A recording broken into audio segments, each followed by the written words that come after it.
Welcome to I Drink Your Podcast, where we drink and talk about movies from 2007. Imagine my little girl, Regular. Guys, did you see me dance?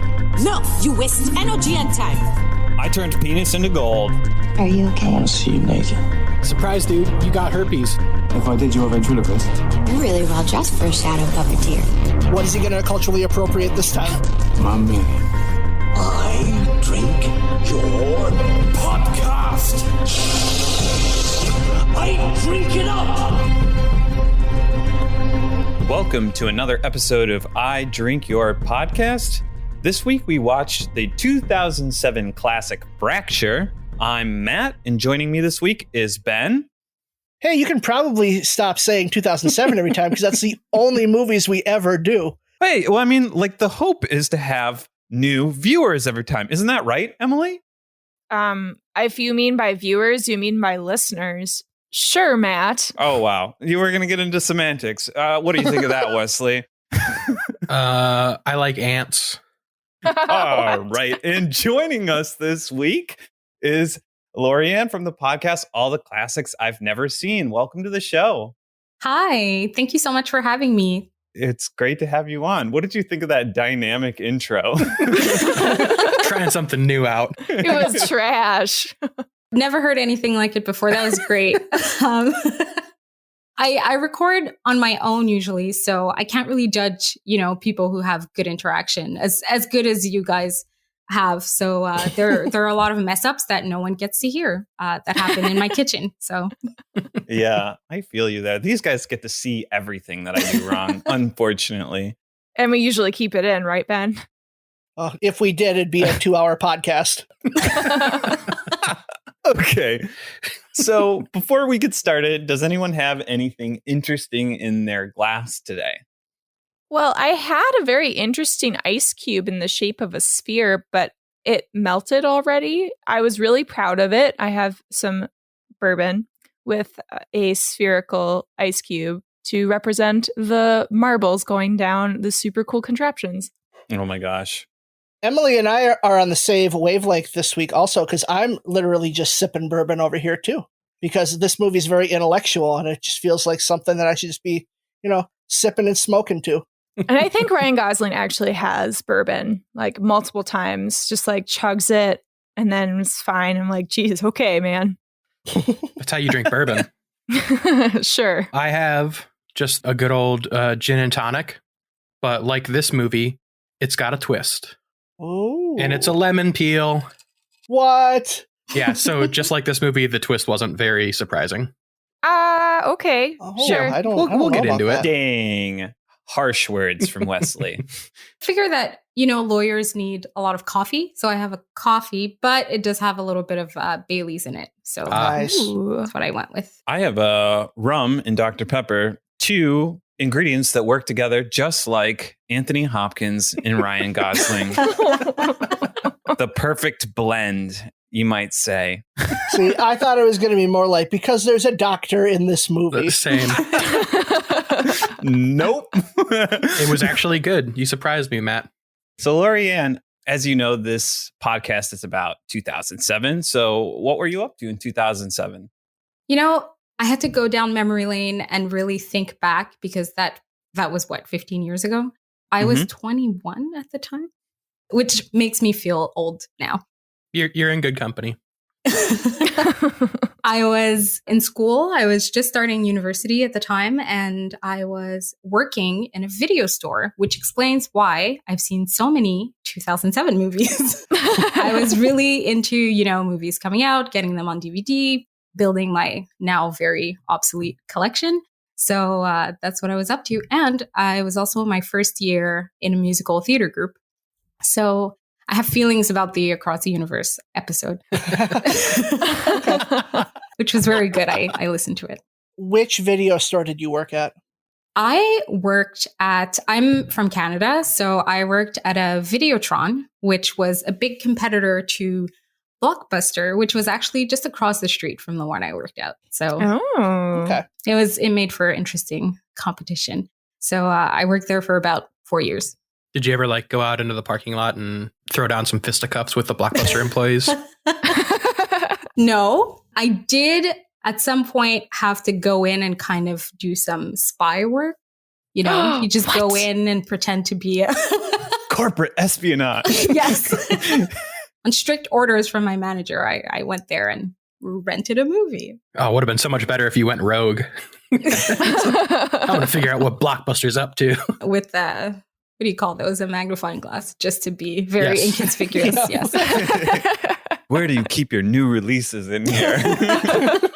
Well, that's awesome. I know you and Ben will have similar experiences to share. Especially with your obsolete collections. Yeah. I think half of Ben's obsolete collection is now mine because at some point he started purging all the videos that he bought from his working at movie store days. And I was like, yeah, sure, I'll buy them. So now they just sit on my shelf instead. Nice. They are collecting dust somewhere else. DVDs, Wesley's books.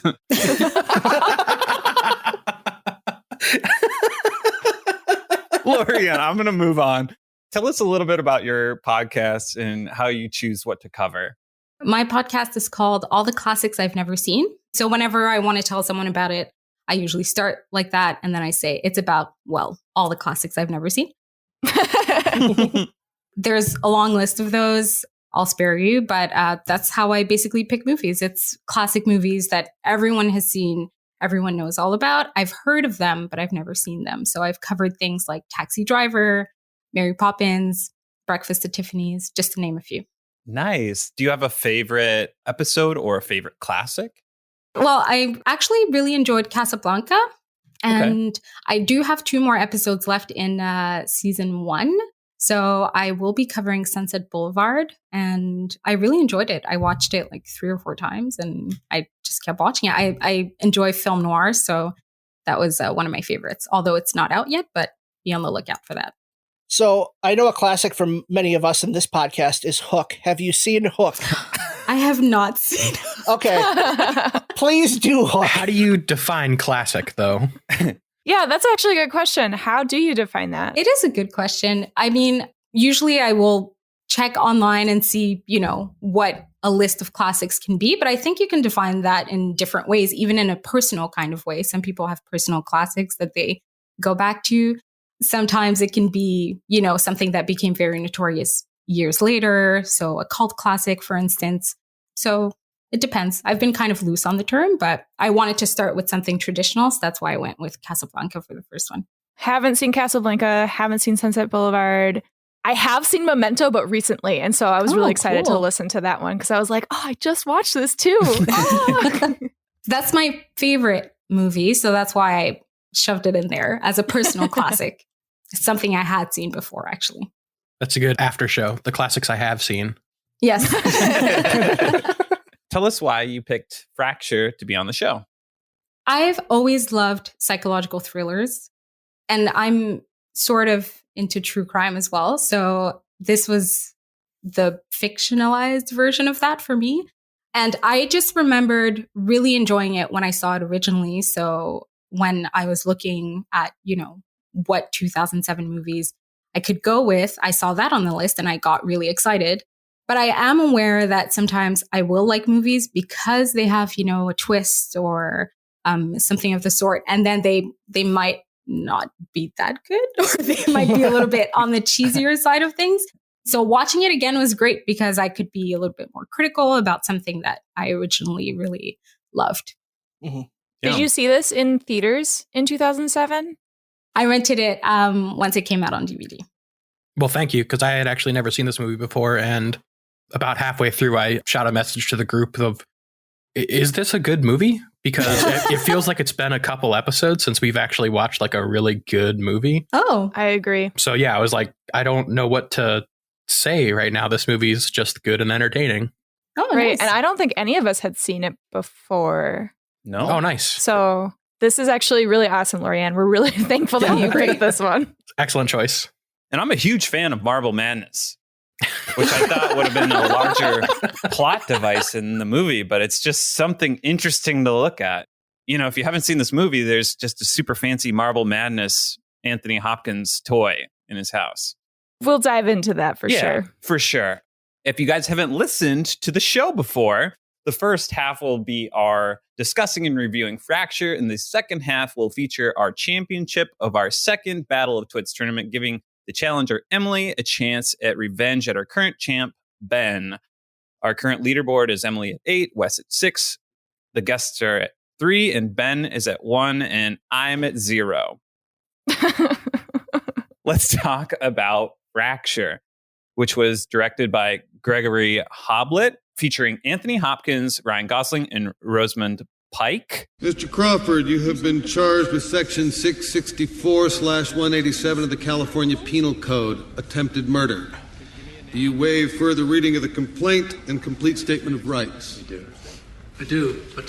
And do you wish to enter a plea at this time? There's not guilty, but I also want to waive my right to counsel and represent myself. Surely you won't have trouble finding an attorney, Mr. Crawford? No, but I want to do it myself. Your Honor, if I could have a moment with my client. I'm not your client, try and keep up with you. Willie Beecham, played by Ryan Gosling, is a young hotshot lawyer working at the DA's office who is desperate to go corporate.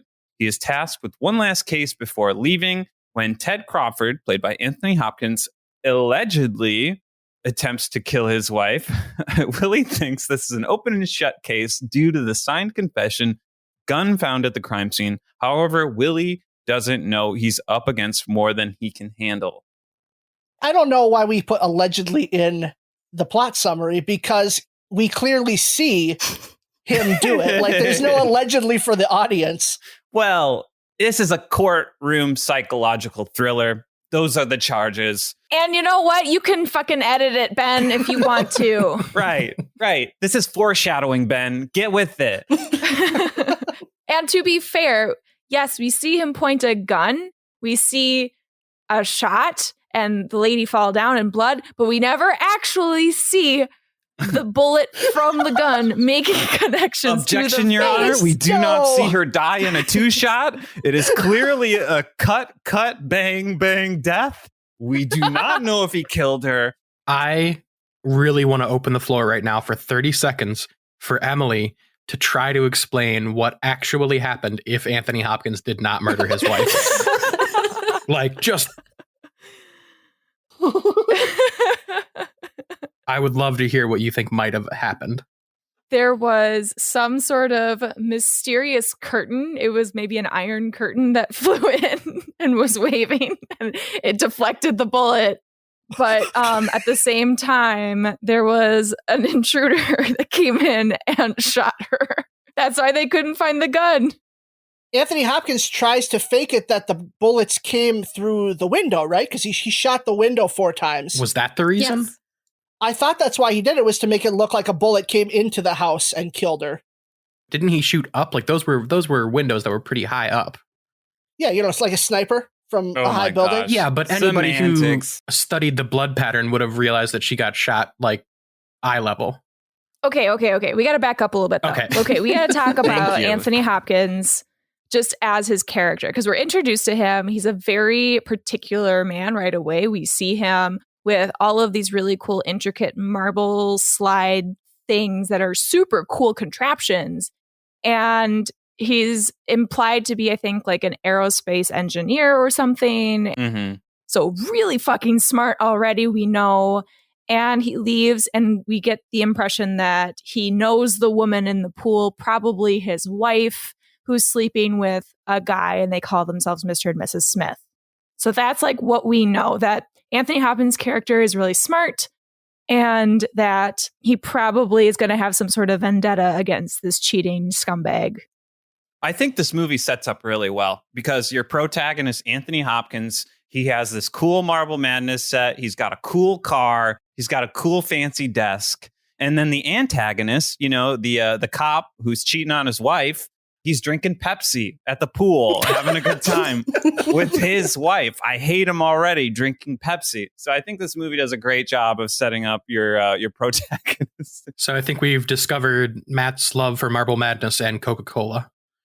Yeah, there's a little bit of product placement. I'm just having a laugh here, but they do set us up with an interesting architecture opening scene where he drives out of a hangar in his fancy car. I did get the impression that he was kind of an asshole when he was driving. Like I know when you saw him kind of like merging and driving all over the place, going really fast, speeding and everything, I did get that he was kind of an asshole. So in just a very short amount of time, I had quite a bit to go on, which I really liked about this setup. And then later, all of the meticulous things that he does after killing his wife, it was very well thought out and planned. Allegedly. Thank you. You all feel the same sort of solid introduction to Willie as well? The first thing they should have introduced is why they don't call him William or Bill. If you have a lawyer named Willie, like, sorry. What is it? Like 1-800-CALL Willie? I don't get it. The setup of the intro Willie didn't work for me as much, and that's because they keep alluding to how great of a lawyer he is, but nothing we ever see within the movie tells us he's a very good lawyer. The classic tell us, don't show us. Right. He had a, 95% success rate? 97. He's so good. Even more impressive. And then guess what? Spoiler alert, he figures it out in the end. Yeah, after he loses the case. Allegedly. No, doesn't work there, Les. When you asked Wesley, does Willie get the same sort of setup where it's really well done? And I had to think it. I don't remember meeting Willie. Like, I really don't. The few things that I remember about him is he was chewing something all the time and that he lived in an apartment that was kind of run down, a bad car. So it's kind of antithesis to Anthony Hopkins' character in that regard. And again, the young hotshot kind of trope was thrown in my face, but I don't really remember the instance. I was still kind of caught up in a lot of different things. So my mind was elsewhere when Ryan Gosling's character was introduced. That makes sense. I think now just to comment on why he shot the window, I believe that was because he was looking at his security camera footage and he saw one of his workers coming, the only witness, and he needed to buy time. So he scared him off by shooting. And that's what I think that was about. Okay. Wouldn't that have been entered in as evidence in the case, though? Like, that feels like if you see 4 shots coming through a window going towards the outside, that's going to be something that would be used possibly against Anthony Hopkins, but it never comes up again. I guess you could say maybe that's the fault of Ryan Gosling's character because he's got 1 foot in and 1 foot out and he doesn't look at everything. And that's pretty much his fault. And we're also nitpicking. Yeah, that's like a smaller, in terms of like what the twist is at the end, it's like, it's pretty good. But yeah, I think it was just because he was so concentrated on his new life where he's going to be paid the big bucks at this new law firm. He didn't give a shit. He's like, he knew he had a confession. He knew he had a murder weapon. He's like, I pass off all the cases I can't win just to keep my rate up. So, okay, this is my one last ride with the prosecutors, you know? I felt that Willie's character is kind of set up a little bit in the beginning and how they make it seem as though in the office, he's a very charming kind of a person and he gets what he wants and he gets into the biggest law firm without really trying that hard, although he is supposed to be a really, really good lawyer. So I thought that they did a good job there. And then they did sprinkle a little bit of, and by the way, he's very lazy. Like he didn't actually get his 97% conviction rate by working especially hard. He just went for, the low hanging fruit is what they kind of allude to. So I thought that was interesting. And then a little bit later, it's kind of implied that he is not necessarily the richest and this is why he's doing this. And, he might possibly grow a conscience a little bit later. So we get to know him better then. But I would agree that right at the start, you don't get to know him as well as you do Anthony Hopkins.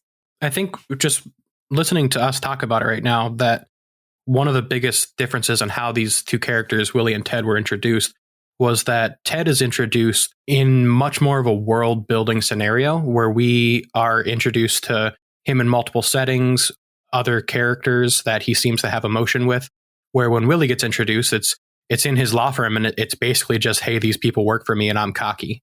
And like there's no character there. It's strictly like this is his profession and this is what he's good at. So I wonder if that would have made a difference. As someone who watched this movie, and anytime Anthony Hopkins wasn't on screen or it wasn't in the courtroom, I didn't really give a shit.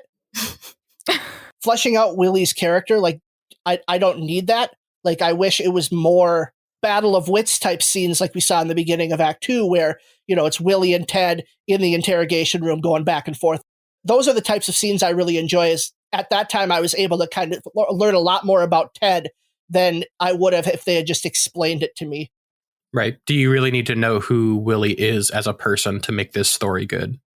I think you do, because they're setting it up like this is a game of cat and mouse, you know, like a battle of wits. And they just really don't set up Willie's character too well. And his haircut's bad. This is the worst haircut Ryan Gosling has ever had. It's just this bland, bald, shaved head. Took me right out of it. And he had just come off an Oscar, didn't he? He was just nominated for Half Nelson, where he played a teacher. He didn't win, but he was nominated. Okay. Should have done the full Nelson. He half-assed it. He should have full-assed it. So, Laurie-Anne, what did you think about Anthony Hopkins in this movie? I thought he was creepy. I know that they want to set him up as a very cold-blooded character, which makes sense. But I just have a history with Anthony Hopkins. I feel like he's creepy. And I saw a movie called The Right. I couldn't sleep. And I usually like horror movies, but he plays a possessed person in that, and it really sat with me. So I have a hard time seeing him in anything else and not thinking, oh, he's very creepy. Yeah, and we were chatting during this movie a little bit in our group text, and everybody was getting after me because I was saying I don't like Anthony Hopkins. I think he's a one-note actor where he can play this creepy guy. I'm going to quote you and say, you said that Anthony Hopkins is a C-list actor. Well, I was getting there. Like, yeah. I was getting there, but he's had time to think now. He's just a character actor where he can only do that one monotone, this very intriguing, creepy guy. And it just doesn't work for me. I then listed 6 Anthony Hopkins movies where he has a good performance, and Matt hadn't seen a single one of them, including Silence of the Lambs. But he had seen Mask of Zorro, and I brought that up because I was like, well, what about Mask of Zorro? And he's like, oh, well, I liked that movie, so maybe he's good at it. And I'm like, that's probably one of his worst movies, but sure, whatever. I need to see him as an actual protagonist a little bit more. And yeah, maybe I'll grow to like him as an actor more. Because I don't know, like maybe that means he's good at his job. Yeah, I don't understand why having range is the only thing that makes somebody a good actor. Like, Anthony Hopkins makes you feel things with how he acts. So why does he have to be a comedy performer, or why would he have to be able to make you feel loved and romance to make Anthony Hopkins a good actor? Like, no, he's good at this. So I just realized Anthony Hopkins for Matt is to Elliot Page for Ben. Yeah. Interesting.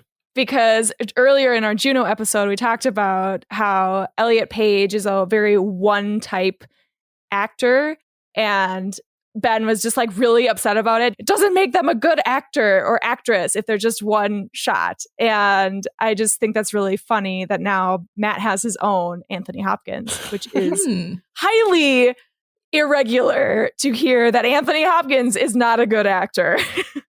I guess the reason he bothers me is because when you go into a film and you see 2 lead actors, you know, and the supporting cast is like maybe like 8 people, and then like maybe a few other one-line characters or whatever. It's like, you know what you're getting into. You know, you got a super creep versus like the hot heartthrob. So in my mind, I was like, this movie is going to be kind of bad. And I ended up being pleasantly surprised with like the actual story and the twist. I didn't think it was like too cheesy, Wesley. I didn't think Ryan Gosling was a super creep. Thank you. That's all. We'll get into this in Act 2, but I just want to say, Matt, it surprises me to hear you say that you enjoyed the story, because I thought the story and the script was the weakest part of this movie, and the best part of it was the performances of Hopkins and Gosling. What have you been doing? Oh, I'm permitted the use of a private investigator. Not to investigate me. Why not? You're investigating me. Because you shot your wife. Allegedly. At the trial, Willie makes a fool of himself because Ted Crawford reveals the key witness, Detective Robert Nunnally, was having an affair with his wife, assaulted him during their arrest, and was present for the interrogation. Therefore, the confession is ruled inadmissible as evidence.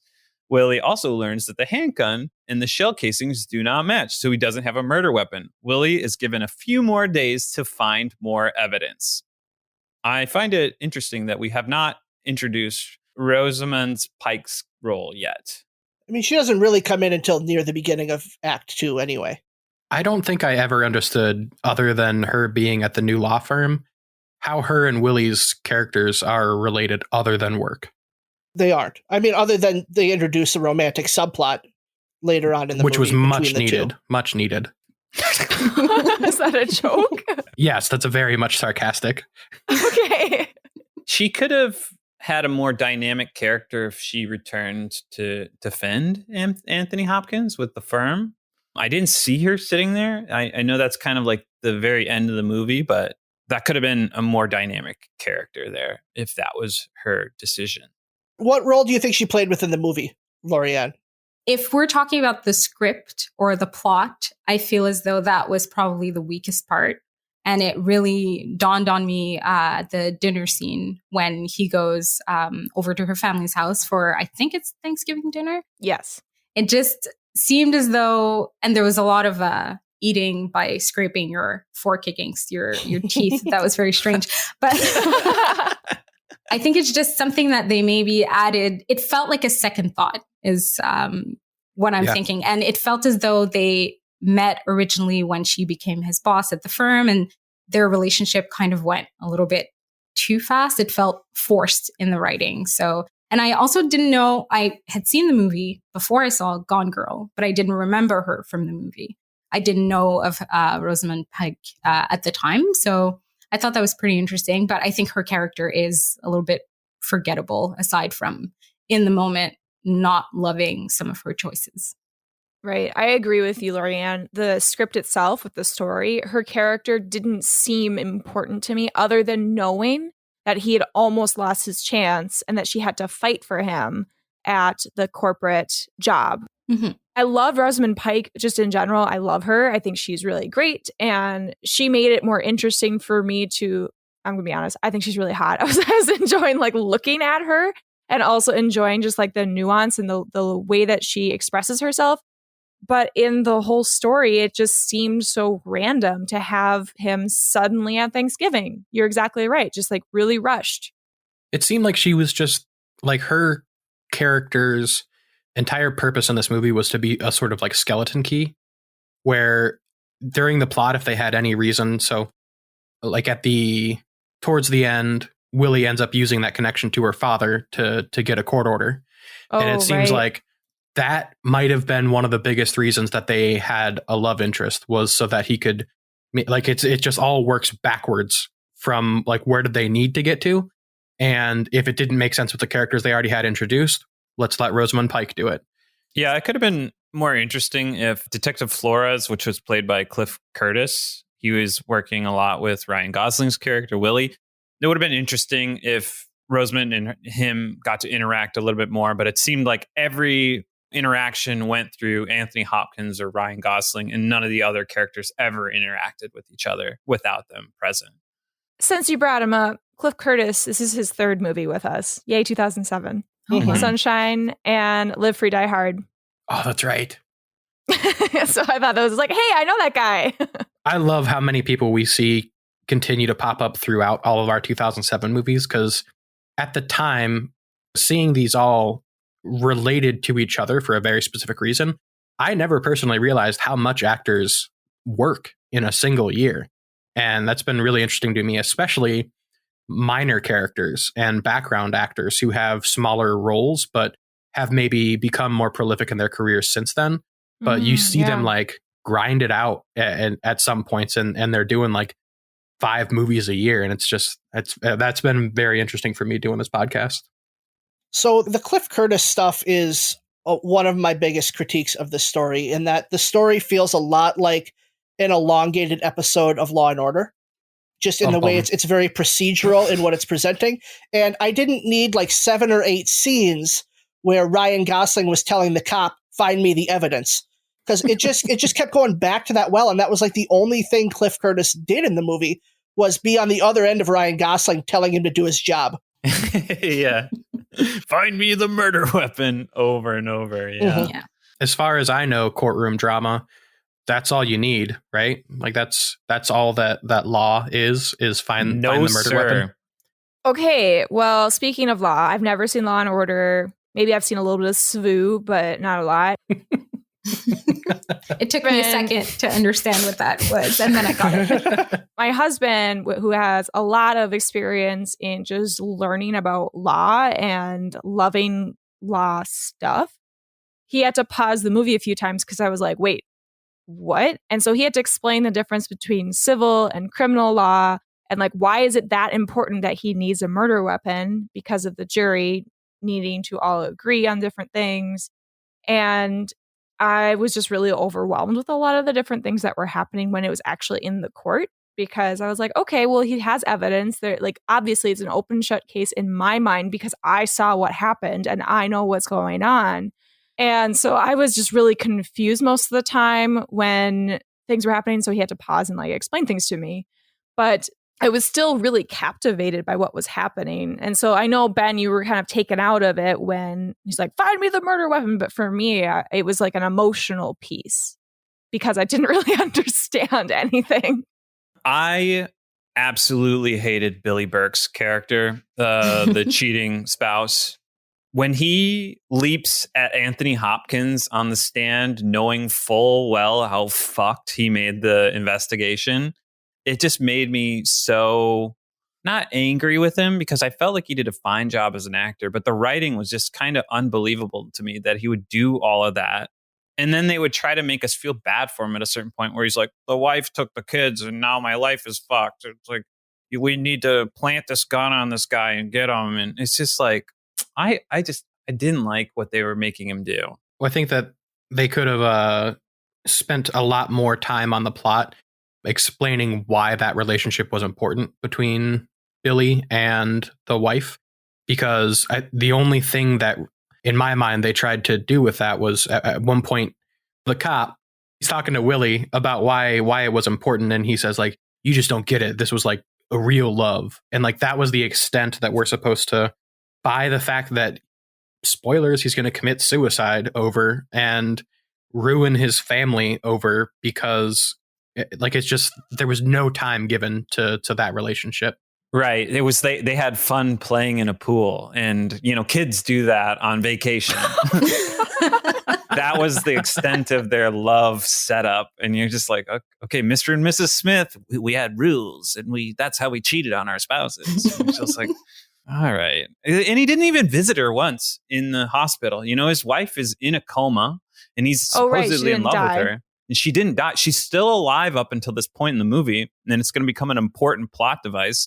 But like, this guy didn't visit her at all. And Anthony Hopkins even alludes to like, you're supposed to go play music for them and talk to them because they can hear and understand everything.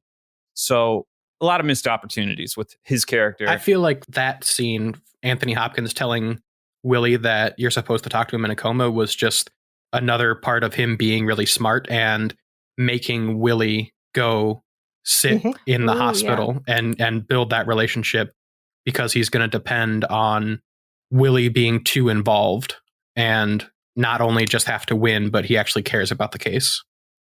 That's a great observation, Wesley. And I'd like to kind of bring it back to this imagery that we get in the entire movie of these marble runs, these like elaborately set up things. It was from the very beginning clearly set up as a metaphor. So I'm wondering, Matt, what was it a metaphor for? Oh, man. You have so many forks in your possible path that eventually leads to the inevitable. It goes back to where it all began. That's definitely not how marble runs work, but yeah, sure.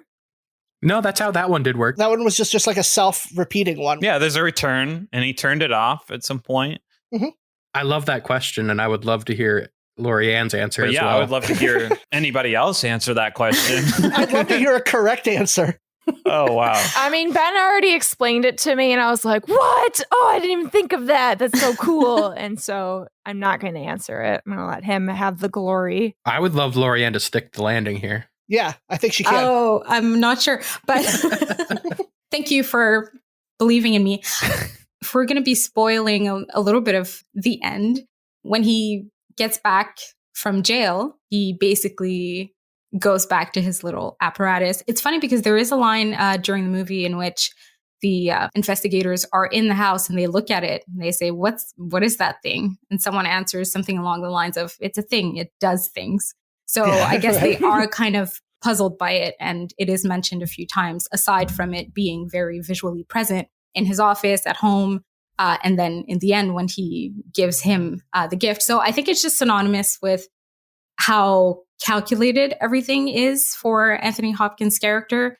And then when he gets back from jail, he, puts a marble in and then it kind of falls off. And then he has to fix the track to have it get to his destination once again. And that's sort of foreshadowing for his eventual demise and things not always going his way, although he has been, calculating everything and making sure that everything goes according to his plan. So that's how I saw it after the third watch. Laurie-Anne, I'm so proud of you. Yay! Oh, thank you. Yeah, you nailed it. That was a great answer. You don't want to hear my answer? No. Oh, yeah. Yeah, tell us. It's all about gravity. Yes, sir. Yeah. The Sandra Bullock movie, or? Yeah, we're all alone eventually. You really need to be nice to me now, Willie. Why? Because what's left of a life depends on a machine powered by a cord that leads to a plug in an electrical outlet. And I decide when it gets pulled. The detective tells Gosling he's going back to plant a gun late in the car.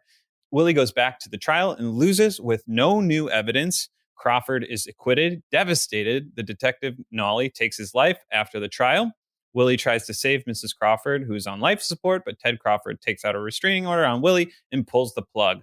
After the old phone switcheroo, Willie figures out that Crawford must have switched the guns, and with Mrs. Crawford now dead, he is able to prosecute him for murder instead of attempted murder. Yeah. Did anyone else think that Anthony Hopkins killed Detective Nunnally and then just tried to walk out? I did. At first, I couldn't tell that it was a suicide, and it had me questioning what happened.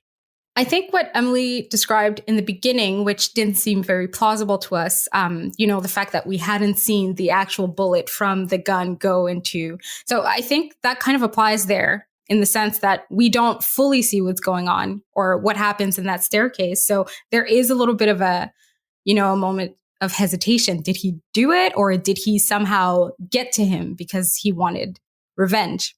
Right. I have a theory. The perfect crime. Anthony Hopkins fires the shots into his window, calculating the direct angle. And Wesley pointed out earlier, gravity, what goes up must come down. The bullet returns to kill his lover. I think you're right. I think that's what happened. We didn't see it happen. That could be possible. We didn't see it happen. Again, right, the blood splatter. That I have to disagree because this one specifically has blood splatter that went up on the wall as if he shot himself from below. Magic bullet. Now that I can buy. We do find out that it was a suicide in the end, but there is that moment of, oh, what just happened? So I thought that was interesting. I don't think the suicide was properly investigated to truly say that it was a suicide. I think Fracture 2, Suicide Boogaloo, will reveal to us. Oh. I have a crazier theory that's unrelated to anything we're discussing right now, but there is kind of a setup of Ryan Gosling living in a very specific type of apartment and him driving a specific type of car, and he's in LA. And I felt like it might have been the prequel to La La Land, like secretly. Oh. I'm just saying. Or Think Drive. He takes Anthony Hopkins' car. Or it's a trilogy, all three. The Gosling verse. Okay, real quick. Did anyone actually figure out what happened prior to them actually revealing it? Because I didn't. And I was slightly shamed into thinking, oh, I should have known, but I just was along for the ride. So I want to know when and did you figure out the twist? I don't think you should feel ashamed for not getting it. I was very hooked from the beginning about like, that's really interesting. Where like this gun's never been fired before and it's the murder weapon. Yeah, so I was very into, just like you said, the ride of trying to figure this out as they were investigating it. But I did figure it out, and I took very detailed notes as soon as I thought I knew what it was, because I wanted to make sure like I nailed it all the way through. When was that? It was when they started to try to figure out why he went back to, or why he was at the hotel before the murder. And once they were trying to figure that out and there was no reason, that's when it just clicked for me that they both had the same gun.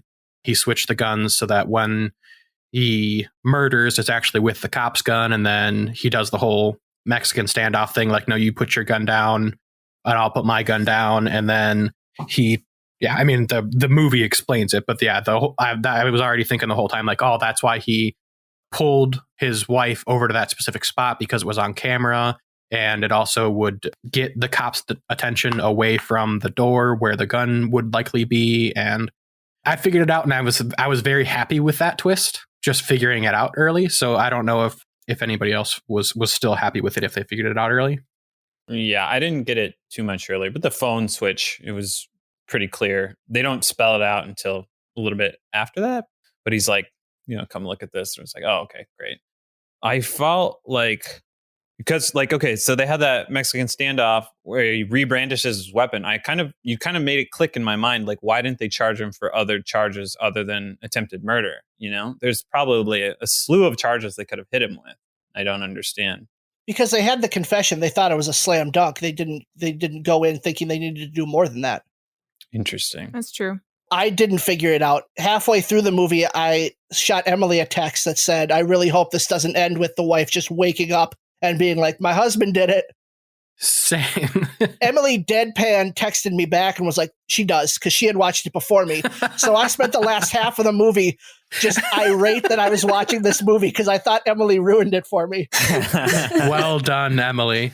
You're welcome. The best, excellent troll. Best troll, yeah. It's amazing.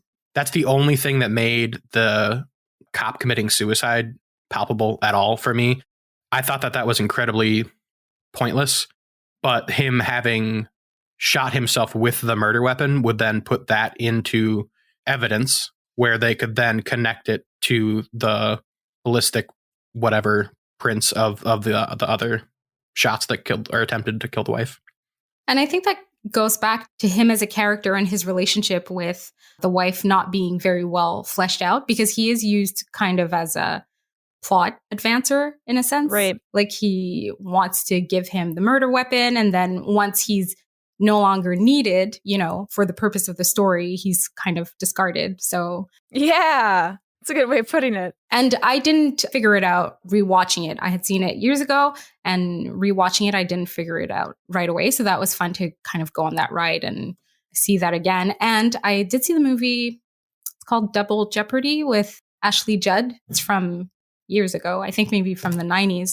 So I was familiar with that term and how, they couldn't necessarily try him for the same crime a second time. So I was sort of expecting the wife to possibly pass in order for them to be able to pursue it again for murder. I really enjoyed the whole unknown of why the wife was in a coma and what they were going to do with that. I don't know how happy I was with the fact that there were almost too many points that came together at the end that made him guilty. Like, I didn't need the bullet in her face that they couldn't take out unless she was dead to be the evidence. Like, I thought that having the gun from the cop match up with the ballistics should have been enough.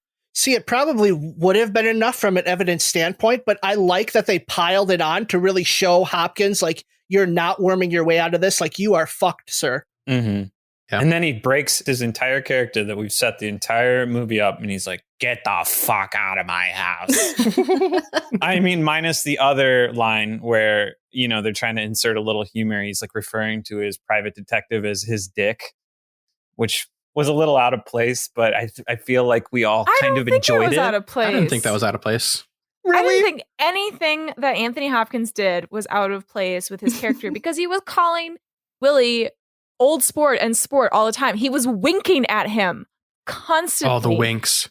They were so delightful in this charming way that was also like, we know you're a murderer. We know, or at least attempted murder, or because she hadn't died at that point.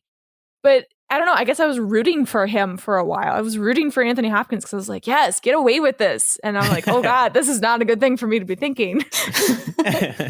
Do you feel like it was part of Ted's plan to not have his wife die? No. So then why wouldn't he have shot her twice? Like, he was point blank. You would think a guy this smart, who had planned this for over a month, would make sure he finished the job if that was his intent. Right. Even when he's doing his confession, he like points out where in the face that he shot his wife. Like, if you were trying to kill her, why would you shoot her in the cheek? You'd think that'd be good, though. He's an old man. His hand was tremoring. I don't know. Also, you don't send two marbles down at the same time, guys. Did anybody else think that Ryan Gosling was going to shoot Anthony Hopkins in the end when he had the non-murder weapon? No. Maybe. Then why spend so much camera time on the way that Ryan Gosling was holding the gun? He starts off by holding it at the muzzle or whatever. I'm not a gun guy. He looked like he was going to pistol whip him. Right. I assumed it was because for evidence, you don't want to have your hand around the grip or the trigger. So then as they progress and they start moving towards the front door, he actually does put his hand around the grip. It made me think that they were trying to make people think that he was going to do that. I think they were, because I think it was supposed to be the big showdown and the end. So they probably wanted to have a little bit more tension there in terms of maybe it was going to be a violent kind of a confrontation. But yeah, I mean, I like what they did in terms of it not ending violently, but him still defeating him in the end. So I agree with you that they were probably alluding to that. These violet delights have violent ends. I think it was also just the way that they were shooting the gun was trying to put those pieces together for people who hadn't figured out that he switched the gun yet, because he didn't tell us what happened yet. So like, let's keep showing the gun in case these people still haven't figured out like what really happened. But I still didn't figure it out. Wesley, do you have some observations for us? These are just a few of our incredible thoughts. Very few this week. Like I said, I just really enjoyed this movie, and there wasn't. I like to nitpick, and there wasn't really a ton to nitpick at, I thought, in this movie. So we kind of mentioned this one already, but I really liked this movie until everyone started biting their forks while eating food. And that is the exact first moment in this movie where I was like, fuck this movie. I have a real question. Do you really get dropped off at home in a marked squad car if you're found innocent? Because if that's true, my new 2021 life strategy is to act drunk, go to trial. I actually wasn't drinking, so I get a free ride home. And I think that's pretty foolproof. Represent yourself in court. Yeah, I'm smart. That sounds like a good plan. I like it. Thank you. Ben, did they say it?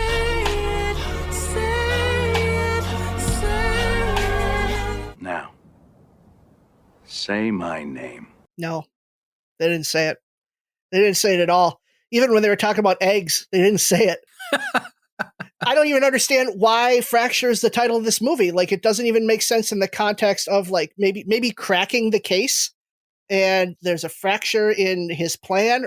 Like, it doesn't make sense. It's a bad title. And I think it makes the movie more forgettable than it probably should be, because I think this movie was really good and should be remembered as being a good movie. But I think the title doesn't help us remember this movie. So what should it be titled? I don't know, like Talking of the Lamb. But I'm sure this movie did have some math in it, right, Emily? Math is a really cool thing. So get off your ass, let's do some math. Math, math, math, math, math. We're going to talk about eggs today. We're also going to talk about a lesson in probability. As many of you know, I taught statistics for a very long time. So we're going to explore theoretical versus experimental, because we'll keep it simple for Matt. Oh, wow. Eggs. Theoretically, when Anthony Hopkins' character, Ted, was candling eggs, I looked this up. Apparently, 4% of eggs will have a minor fracture or crack in them. So in Crawford's story about going through all the 300 eggs, theoretically, approximately 12 eggs should have been thrown out. However, because Crawford was able, with his careful and meticulous approach to finding a fracture in each egg, the experimental probability of finding a weak spot was 300 out of 300, or 100%. So there's your lesson in theoretical, what should probably happen, versus experimental, what actually happened. Math. Wow. Nice. Spooky. Spooky Who math. says math can't be fun? I had fun. It's no donuts in a dome, but it's great. I loved it. Laurie-Anne, you got a review for us today? Yes. Fracture gets 3 out of 5 stars from me. It offers creepy Anthony Hopkins, so what you would expect, and Ryan Gosling post-Notebook and pre-Drive. It's the perfect mix of a Dateline episode and a soap opera. That being said, I still enjoyed it. Yeah. Nice. Wait, do you not enjoy Dateline? I do enjoy Dateline, but a lot of people probably don't. Oh, man. So I was saying that it's like the mix of two possibly cheesy things that I personally really enjoy. Dateline is to be consumed, not enjoyed. No, I enjoy Dateline. To Catch a Predator is one of my top 5 favorite shows of all time. Why don't you take a seat? For all the To Catch a Predator fans out there, that was a good joke. Yes, it was. So before we get into Twits, we have everybody's favorite Wesley's Random Question as one of our questions today. So I am going to roll a d4, and between Emily and Ben, you're going to get to pick one of 6 random characters that I came up with. So I rolled a 4.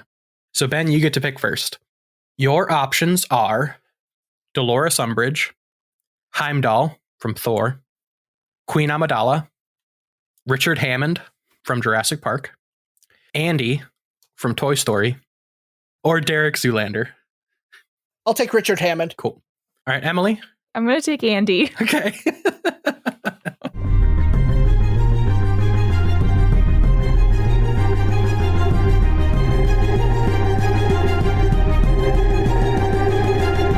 And now it's time to arbitrate litigation of the torts. I will pose 3 opening statements to our court-appointed dunderheads and let them try to convict the other by being too smart for their own good and likely ending up forgetting how Double Jeopardy works. The winner of each round will get 1 get-out-of-jail-free card, and second place gets overruled. I will be more easily persuaded by the more cognitive and entrapping answers. So, torts, are you ready? Heck yeah. Very good. Before, you were given a random character, and I real quick have to correct myself. I'm not above admitting that I was wrong. I said that Ben's character that he chose, Richard Hammond from Jurassic Park. I watch a lot of British TV, and I've been watching some Top Gear, so Richard Hammond from Top Gear popped into my head. The character from Jurassic Park is actually named John Hammond. So he'll be doing John Hammond. All's good, but wanted to get that out there quick. So, question 1. With your randomly chosen character, describe how you would successfully get away with murdering them. And keep in mind that this is being recorded and may be used against you in the future. So, Emily, you chose Andy, the little boy from Toy Story. Yeah, I did. So, in order to get away with murdering beloved Toy Story character Andy, yes, this is the first Toy Story, I would first need to convince Sid to be on my side. Now, we already know that Sid has a malevolence toward toys and kids and everyone, but he's really creeped out by a most recent attack from his own toys. I would send him a shoebox filled with toy parts and explosives with a note explaining that it was Andy playing a trick on him earlier, and to eat the note. Sid's lust for destruction would lead him into a frantic revenge plan, and he would build the most disturbing toy monster contraption to play a trick on Andy. I'm picturing like all sorts of those like weird Barbie legs and construction hanging things and just like a Rube Goldberg machine of sorts. And so unfortunately for Andy and Sid, I would have rigged the explosives to be more powerful than Sid was used to and what he would recognize. So he'd actually just explode Andy. And so instead of just scaring him, he'd be dead. So it's nice and simple. It's very straightforward. Plus, Sid is too stupid and wouldn't know how to get out of his predicament. So, sorry, Andy. You got a fall guy. Yep. Nice. I mean, I think the obvious question is, how do you sleep at night killing a child? He is not a real child, so that's why I picked him. I noticed that like all the characters you picked are not real people, but still, it just made me feel a little bit better that he's a cartoon. He wasn't the only animated one, I believe. Yes. And just so you know, I just Googled toys kids choke on, and I'm right there with you, Emily. Andy needs to go. What? Andy's got to go. I don't have any questions per se. I'm very curious to know what Ben is going to say because I am very blown away by how ingenious it's been so far. And I think that what really gave it away was the eat the note part of it. Like it just shows a lot of planning and I appreciate that. And I can't wait to see what your adversary has to say. All right, then let's do it, Ben. So, okay. John, in quotes, Richard Hammond. Yep. As his friends call him. John R. Hammond. John Hammond is the genius from Jurassic Park who started the park. He started the scientific process. He's a genius, a friend to all the dinosaurs, and spends the entirety of his time on an island that I don't even have access to. So the only way for me to get to him is through his grandchildren. So after seducing my way into his granddaughter's life, I am invited to one of the parks to complete a summer internship. There, after implanting into Hammond's head my love of velociraptors through subtle imagery like the shirt I wear that has velociraptors on it, I am given access to them, and they will be my primary focus for my internship. While there, with the velociraptors, I rework the security cam so that it can't be taped what I'm doing with them. And what I'm doing is developing a hatred inside of the velociraptors for Mr. Hammond through the use of operant conditioning and telling the raptors that Hammond said they suck and are the worst dinosaur, which just makes them so fucking furious. Then, through the use of classical conditioning, I teach the velociraptors to aim and shoot machine guns. Then, during my end of summer evaluation, the velociraptors open fire on John, putting multiple holes in him, ensuring to finish the job as they've been trained. Instead of just one. Nope. It's multiple. I'm not having any Anthony Hopkins fuck-ups in this. What color's the velociraptor shirt? It's Great red, question. and it's green velociraptor. So like the red and green, it's Christmas like style shirt, you know. Cool. What if he's colorblind? I'm sorry. Then He's not. That's just one solid shirt. That's a great argument. He's not. He's not. No, he's just not. Like, we're not going to play what ifs because he's Where not. do you get the machine guns? They're on the island already. Like, they're there just in case the velociraptors escape. It's like their security protocol. I have access to them as part of my working with the velociraptors. Like, if they get loose, I'm told to take them out. That's part of my training. How many velociraptors? I only have access to 4 just because they were worried about giving me more, thinking I couldn't handle it. Because, I mean, I'm an intern. Like, you don't want to give an intern more than 4 velociraptors. Velociraptors have very short arms, so I have to assume that they're not like holding a machine gun with both hands. No, it's one hand. They're very... Are they dual wielding? No, they only can handle one at a time. I wasn't able... With one summer to work with, I only had time to let them like single wield a machine gun. Okay. But their accuracy is surprisingly great for just one summer of work. So I'll grant you the fact that you have access to the machine guns for your own protection, but how do you get away with not having traced 4 individual machine guns at one instance to the velociraptors? I'm sorry. I ended up only picking the best velociraptor, the most accurate one, because like 4 velociraptors with 4 machine guns, like I'm at risk then. That's scary. But, you know, I've been working with each of them individually, and the best one wins out, and he gets to be the one to pull the trigger. Just so you guys are aware, Velociraptor with guns does return results on Google Images, and it is very funny. It feels as though with the end of summer evaluation, you are kind of relying on your teacher, your teaching skills. And I just wanted to know if that shows innovation or, if you're just kind of sitting on your laurels on this one? I'm being evaluated. That's not really addressing my teaching skills. Like, they're evaluating me as, like, they don't know I'm a teacher. Don't tell them. Okay. Oh, sorry. But that's how I'm able to so easily teach the velociraptors how to use the weapons, is because, like, I'm a good fucking teacher. Like, if I can teach my kids science, I can teach velociraptors machine guns. That makes a lot of sense. Okay. Yeah.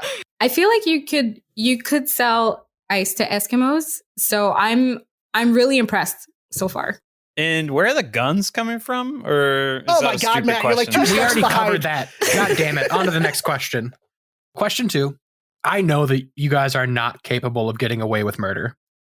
So let's just assume that you got caught. And since you're not at Anthony Hopkins level smart, you are going to pick your own legal team to help you defend yourself. So we're going to do a little bit of a draft style question where I want you to each pick 3 members of your legal team. 1 who's giving the opening statement, 2 who will be questioning the witness or witnesses, and 3 who will be giving the closing statement. We're going to start with Ben, but then we're going to go to Emily and then serpentine draft back and forth. So, starting with Ben, who's your first member of your legal team? So I just thought that, hey, maybe I'll defend myself. Like, fuck you. My answer was great. There's no way I'm getting caught. And if I do, I'll talk my way out of it. But no. The person who does my opening statement needs to be able to lay out facts and win over your jury in the process. The person giving it should be someone that the jury will gravitate towards and will be willing to buy what is being sold. So I picked Jordan Belfort from Wolf of Wall Street. He is a great salesman, and his speech giving draws people in. You watch the crowds in that movie just hang on every word that he says. And that's what you need in that opening statement. You need to win over the jury right away. And Jordan Belfort would do that for me. Emily, who's your first pick? Yeah, so I really need someone who's really good at monologuing, but also setting up the point of view and perspective that we want the jury to look at, not anything else. And so she's really hella smart. She's great at manipulating. She's can perfectly manipulate the jury as so many other people. Plus, she's also killed someone before, so she'll empathize with me. So I'm going to go with Amy Dunn from Gone Girl. And we're going to go immediately. Emily, who's your second pick? So to question my witnesses, I need someone who is not only very logical, but someone who has capabilities in human emotions. So someone who's really incredibly smart and super logical in order to find all the fallacies and different arguments with the witnesses, but also, the humanity side of everything. So being able to trigger emotional side of humans to get the answer they need. So I'm going to go with Spock because he's part Vulcan and part human. All right. Ben did not like that. Did I take one of yours? No, not at all. Okay. Watch him go data. All right, Ben, who's on your team? A good questioner needs to be someone with an eye for human behavior to kind of pick up on the subtle things that are being said and how they're being said and just the general body language. Also, someone who's comfortable asking questions and thinking of questions quickly on the spot, just in case the conversation goes in any random direction. So I picked Lester Bangs from Almost Famous. I feel like a journalist in the role of questioning would be just ideal for this type of scenario, someone to just roll with the punches. He's also a very likable guy and really understands people and the human condition. Ben, back to you to finish up your team. Yeah, so the closing statement needs to have someone who can wrap up everything succinctly and weave the proceedings of the trial into a narrative that fits for me, the client. So I need someone who is immensely likable and who will have the jury believing their version of the story. So I picked Edward Bloom from Big Fish. Now, again, he's a salesman. He can sell my story. He's a storyteller. He's someone who can very easily pivot and weave and tie things in as they come up. And there's nobody likable in movies than Edward Bloom. He wins over everybody in that movie, Big Fish. Everyone wants to be friends with Edward Bloom, and the jury will too. And that will get me off. Sexually? I'm just going to leave it hanging. Get me what off. about your acquittal? Emily, who's rounding out your team? All right. I need a really powerful orator who really knows how to unite people across any diverse perspective, and that is the jury. And he also really needs to look cool while doing it. So Morpheus from The Matrix is going to give my closing statement. He is going to crush it. And he will end with, you could have this option, or you could have this option. And obviously, they're going to take the option he wants. Does he actually have 2 pills? Obviously. So recap your teams real quick. Yeah. I have Amy Dunn, opening statement, Spock, questioning the witnesses, and Morpheus giving my closing statement. And I have Jordan Belfort doing my opening statement, Lester Bangs as my questioner, and Edward Bloom doing my closing statement. Visualizing those trios, I hope everybody has the same like mental image I have in my mind right now, because it's quite enjoyable. Yeah. I was just hoping maybe you guys could give maybe a couple sentences or two on how they might work together, because they are a defense team. Spock's just going to read their minds so that they all can work together really easily and know exactly what they should do. Nice. All 3 of my guys are, first of all, white. So, they have that in common. So they'll kind of gravitate around their whiteness along with me, who will fit in equally. Oh, no. Plus, they're all like salesmen, journalists, like they're all selling shit. So they've got that in common as well. And there's no better bullshit salesman than me. So I fit in with that group too. Like they want to defend me because of our similarities. They see themselves in me. One of us. Google gobble. Okay. I'm going to be honest. That is like the most perfect answer for you, Ben, as a white man bullshitting shit. Yeah, when I started visualizing it, I did take note that Ben had 3 white guys and Emily doesn't have a single white man. Yep. I mean, that is smart. I think that you're probably going to get off then. No, probably about it. So, question 3. This dynamic duo of leads deserves another film. So I want you to pitch another movie for Ryan Gosling and Anthony Hopkins to star in together. And we will start with Emily's answer first. So Ryan Gosling would play a middle-aged man, Peter, coming to collect the effects of his recently deceased father from a nursing home.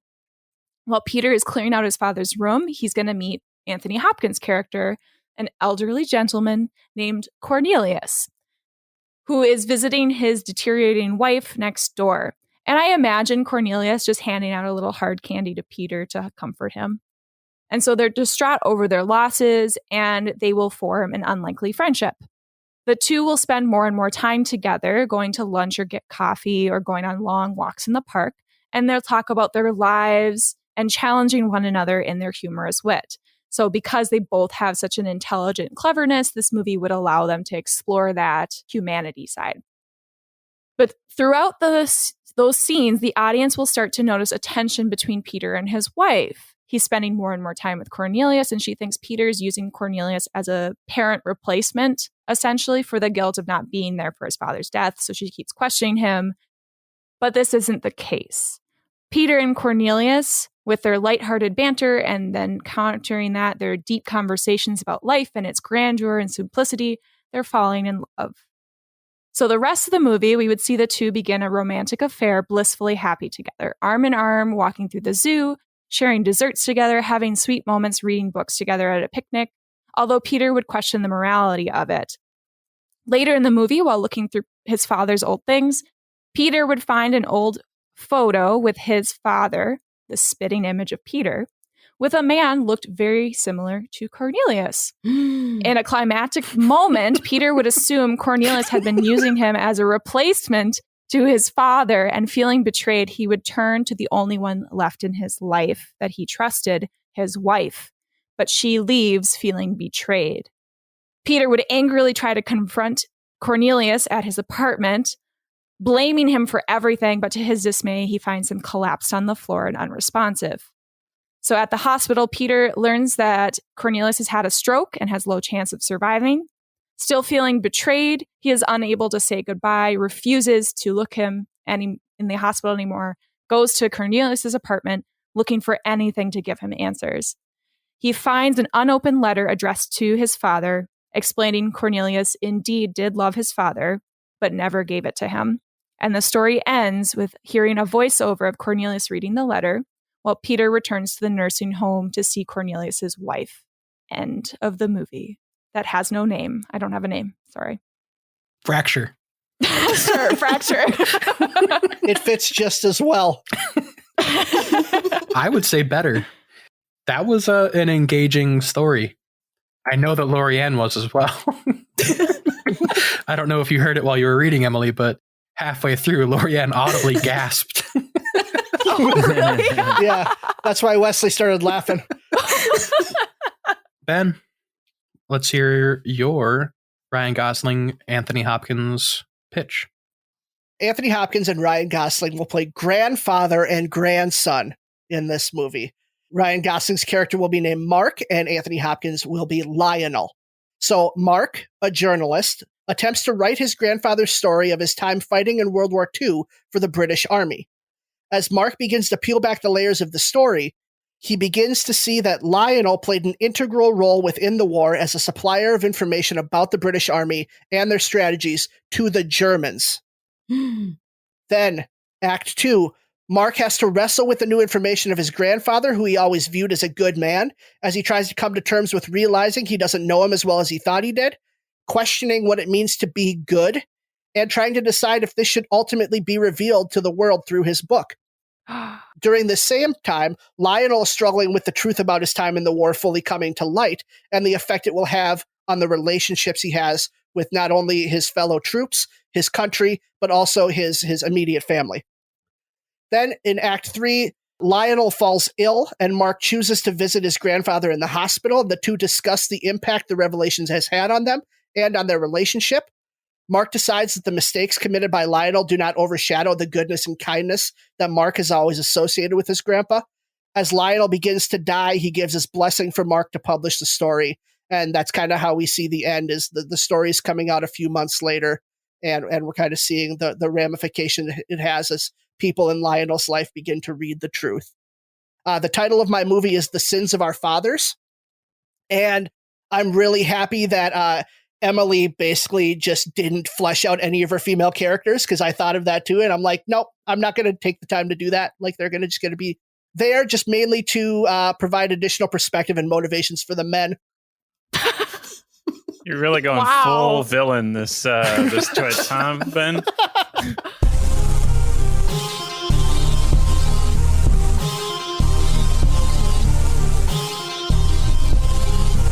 Gang. So that was like the easiest one, right? That feels like it might have been the longest deliberation we've ever done. I'm going to tell you that both Laurie-Anne and Matt disagreed on almost every answer, and I disagreed on almost every answer. So nobody knows what I already picked, but I've decided, and I'm sticking with it. With the caveat that I feel like this might be the closest battle where you have such good answers that are so different. Oh. It's really going to come down to my gut reactions, and I am the judge, so that's what's going to happen. Just like a real courtroom. Yeah. It's See, this ties all back to Fracture. It's not like Matt's competing, so it's not like there were bad answers. I had to get you back for saying that DVDs are my books, because that's still one of them.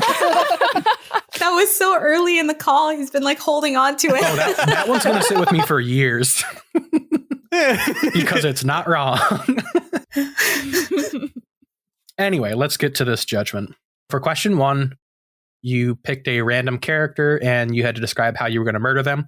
Emily, you picked Andy from Toy Story. Ben, you had John Hammond from Jurassic Park. Emily, I really liked the whole scapegoat aspect of it. You gave a motivation to your scapegoat wanting to murder and then eating the note to cover up the trail. I thought was very good. Ben was a very entertaining story, but in the end, that was more of a proper murder versus a goon squad killing a man, to quote Matt's reading of this question, the answers. So that one's very closely going to Emily. Question 2 is setting up your legal team. And this one was very, very fun. We actually had to go back to this one to finally wrap it up. But to recap, Ben, your legal team is Jordan Belfort, who gives your opening statement, Lester Bangs, who will be questioning witnesses, and Edward Bloom, who will give your closing statement. Emily, your team is Amy Dunn, who will give the opening statement, Spock, who will be questioning witnesses, and Morpheus, who will be giving a closing statement. I think that picking a team to defend yourself, Ben's team is going to defend Ben better than I think Emily's team will. I think that all of them were very funny. I really liked Morpheus as the closing statements.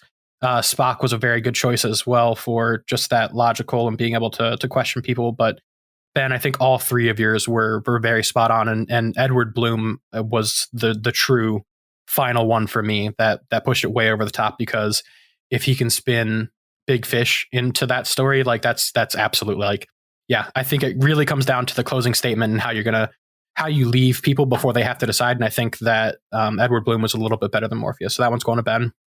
Question 3, a sharp turn from comedy for both of these answers. Ryan Gosling and Anthony Hopkins starring in a movie together, both really well thought out and described plots for movies. Ben, your title of Sins of Our Fathers, but it's about his grandfather, kind of threw me a little bit. I can see it. Oh my God, Ben's reaction, the biggest eye roll. I also rolled my eyes in deliberation, just so you know, Ben. I can see this being a movie, Ben, but it feels like one that I would choose not to watch, because there just wasn't much in there that I wanted to see. Emily, your story, when I was originally thinking about it, it felt a little more unique, but then in deliberation, Laurie-Anne brought up a lot of good points of other examples of this kind of either time travel or getting in bed with family related entities in kind of a way. But I still thought that I didn't know where it was going. It felt unique to me. The romantic affair really came out of nowhere. And I think that's what put me over the top for that one. So question 3 is going to Emily, which means that Emily's going to win today with 2-1. Well done. Congratulations on winning, Emily. I'm just kidding. Yeah. Good job, Ben. That was I'm a proud of you. really, I feel like I say it a lot, but that one was honestly very, very tough to judge. And like I said, Laurie-Anne and Matt were both on both sides for, like, nobody was defending a bad answer at all during that. It was just trying to pick the gold out of each answer to figure out which one was just going to take it over the top. Good job, guys. Sorry, Ben. Hey, thanks. Well done, Emily. I believe that puts you at 10 points. So you'll have to think of I will. And then also congratulations on being the tournament winner. It feels great. Laurie, thank you so much for being on. You are wonderful. Do you have anything you'd like to plug? The podcast again, of course. Thank you so much for having me on. It was a lot of fun, and it's great to get to connect with people who love movies as well. As I said, I host my podcast alone, so that's a different kind of experience. So it's great to get to chat with you guys, and you guys are really fun, which I could already hear in episodes, but it was great to experience it firsthand. I can be found on Instagram at ATCINS, which is short for All the Classics I've Never Seen, and which you can find on anchor.fm/ATCINS. What's coming in season 2? I'm not sure yet. I have to pick new movies to watch for the first time. I might throw in Hook for an episode because we would love that. Please. I ended up having a lot of dramas and psychological thrillers and stuff like that in my first one. So I wanted, comedies. Then I watched Breakfast at Tiffany's, and at times that's not very funny. So it's kind of sad. So for season 2, I do want to have more comedies, more guests and stuff like that. So I will be picking some movies soon, maybe do some polls online or etc. So we'll see. Awesome. Thank you for being on. Thank you for being a wonderful guest. And if you're still listening, everybody, thank you for listening. Be sure to subscribe, rate, and share us. We are on social media, IDYP_podcast on Instagram and Twitter. And yeah, Ben, what do we have on deck for next week? Next week, we will be watching Pirates of the Caribbean 3 at World's End, and joining us will be the man the myth, the legend, Johnny Now, who we are bringing back. Oh, he's coming back. Talk about Johnny Depp and that pirate movie, Savvy? Savvy. Wait, Savvy. That's it. Have a good one. Bye. Bye. Thank you, Laurie-Anne. Thank you, everybody. Bye.